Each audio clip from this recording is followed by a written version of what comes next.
বাংলার পরিযায়ী শ্রমিকদের, মুর্শিদাবাদের পরিযায়ী শ্রমিকদের যারা রুটি টানে ভারতবর্ষের বিভিন্ন রাজ্যে ছড়িয়ে আছে, তাদের একের পর এক মর্মান্তিক ঘটনার দৃশ্য আমরা দেখতে পাচ্ছি। বহরমপুর ব্লকের পাঁচপীরতলার নগরাজলের 5 জন পরিযায়ী শ্রমিক মিনারুল শেখ, জিয়াবুর শেখ, তাজিবুল শেখ, জাহেদ আলী এবং আজকে সাফিজুল শেখ মারা গেল সিলিন্ডার ব্লাস্ট করে, অগ্নিদগ্ধ হয়ে মৃত্যুর সঙ্গে পাঞ্জা লড়তে লড়তে ব্যাঙ্গালোরের ভিক্টোরিয়া হাসপাতালে। খবর পেয়েই আমি ব্যাঙ্গালোরের ভিক্টোরিয়া হাসপাতালে যোগাযোগের চেষ্টা করেছি। সেখানকার সরকারি আধিকারিকদের সাথে কথা বলে ভিক্টোরিয়া হাসপাতালের বার্ন বিভাগের অর্থাৎ পুড়ে যাওয়া রোগীদের জন্য যে দেখভালের যে আলাদা ব্যবস্থা, তার যিনি মাতা শঙ্করাপ্পান, তার সঙ্গে কালকে কথা বলে যে তিনি আমাকে চিকিৎসার প্রেসক্রিপশন পর্যন্ত পাঠিয়েছেন যে দেখুন আমাদের এই রকম চিকিৎসা চলছে।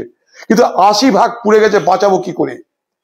একটা একটা করে মরতে মরতে 5 জন মারা গেল। আগে বলে দিয়েছিলেন উনি বাঁচানো অসম্ভব, 80 ভাগ দেহ পুড়ে গেছে। এখন তাদের দেহটাকে নিয়ে আসার জন্য চেষ্টা শুরু করেছি, তাদের সঙ্গে যোগাযোগ করে তাদের দেহটাকে যাতে ফিরিয়ে নিয়ে যাওয়া যায় সেই নগরাজলে পাঁচপীরতলায়, তার জন্য আমি সচেষ্ট হয়েছি। তাদের দেহ ফেরানোর আমি চেষ্টা করছি। এর থেকে দুর্ভাগ্যের আর কিছু নেই। রুটি কামাতে গিয়ে বাইরের রাজ্যে গিয়ে তাতে যেভাবে মৃত্যু হচ্ছে, এই মৃত্যুর মিছিল বাংলায় বন্ধ হোক, বন্ধ হোক, বন্ধ হোক।